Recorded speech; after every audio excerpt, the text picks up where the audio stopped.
Shalom, damai di hati. Bapak Ibu, saudara-saudari, jemaat yang terkasih, selamat pagi. Di pagi hari yang indah ini saya mengajak kita semua untuk membaca serta merenungkan sabda firman Tuhan sebelum kita memulaikan aktivitas kita di sepanjang hari ini. Oleh karena itu, sebelum kita membaca serta merenungkan firman Tuhan, mari kita satu dalam doa, kita berdoa. Terpujilah namamu Yesus Tuhan.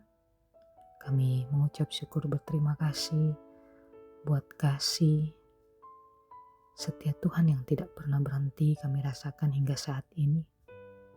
Terima kasih Tuhan karena sampai saat ini Tuhan masih menjaga, melindungi, dan membimbing kami hingga kami masih bisa ada sebagaimana kami ada. Kami bisa bangun di pagi hari yang indah ini dengan tubuh yang sehat dan kuat serta diberkati. Terima kasih Tuhan Yesus buat perlindungan-Mu yang begitu sempurna dalam hidup kami. Di hari yang baru ini ya Tuhan, kami datang ke hadirat-Mu. Kami memohon tuntunan dan bimbingan Tuhan dalam kehidupan kami.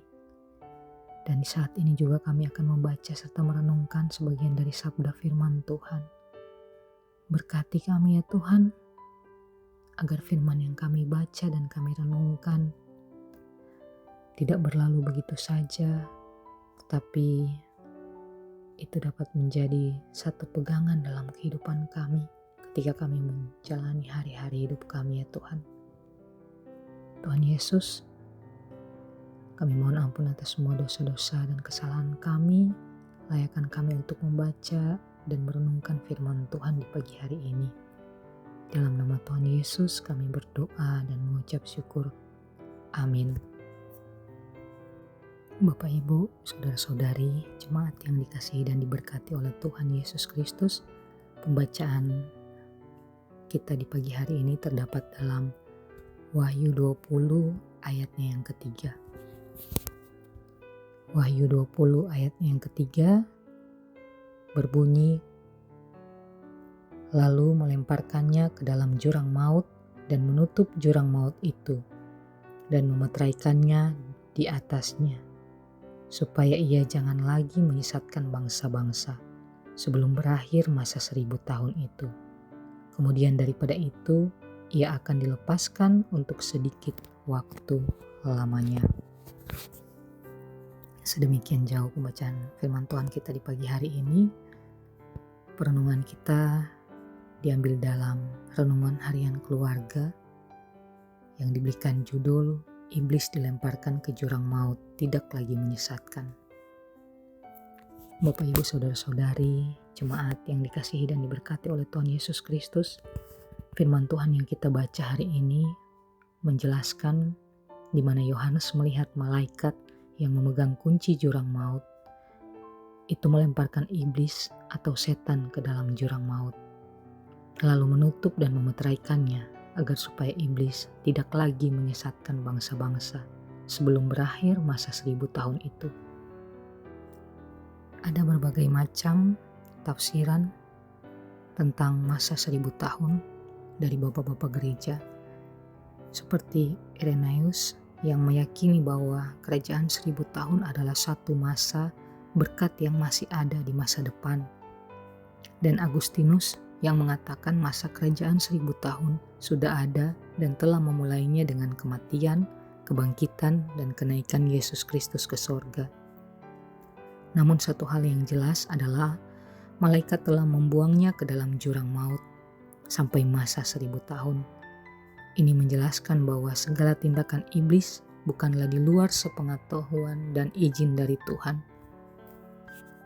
Semua tetap ada dalam kendalinya dan otoritas Tuhan. Meskipun ada penjelasan selanjutnya dalam ayat ini yang menyatakan iblis akan dilepaskan untuk sedikit waktu lamanya. Tetapi penglihatan ini hendak memberi arti pencobaan yang dilakukan oleh iblis tetap ada batasnya dan memiliki akhir, sehingga ia tidak akan lagi menyesatkan.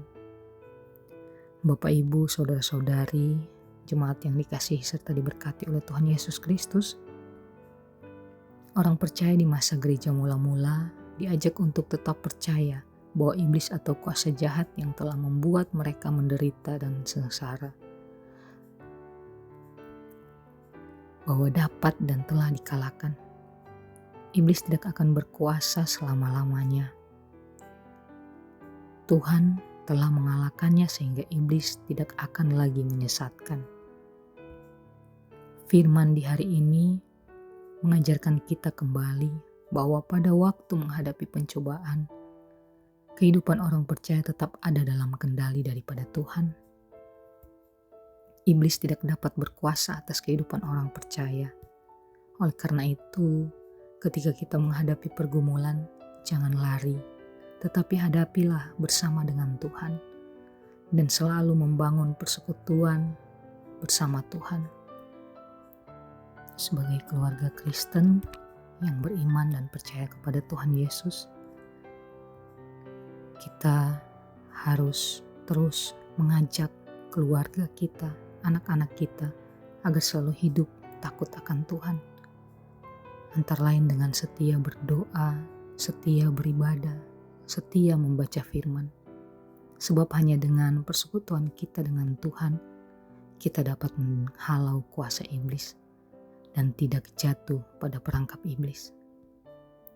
Perangkap iblis di era postmodern ini begitu beragam dan sangat kreatif dengan cara yang menyita banyak waktu kita pada sosial media, daripada waktu kita bersekutu dengan Tuhan dan juga berinteraksi dengan sesama, terlebih khusus dengan keluarga.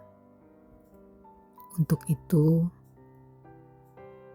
pada perenungan kita di pagi hari ini, kita diajak untuk mengalahkan iblis dan terus meneguhkan hati kita di dalam iman kepada Tuhan Yesus yang adalah Tuhan dan Juru Selamat kita sebagai orang percaya, sebagai keluarga Kristen yang diberkati.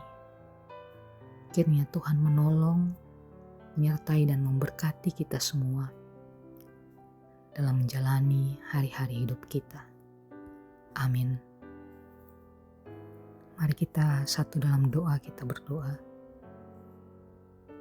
Ya Tuhan Yesus yang baik, kami memohon bimbingan dan pimpinan daripada Tuhan agar terus menolong kami, agar kami dapat mengalahkan godaan iblis yang menyesatkan, dan supaya kami tetap terpelihara dalam keselamatan yang sudah Engkau berikan bagi kami.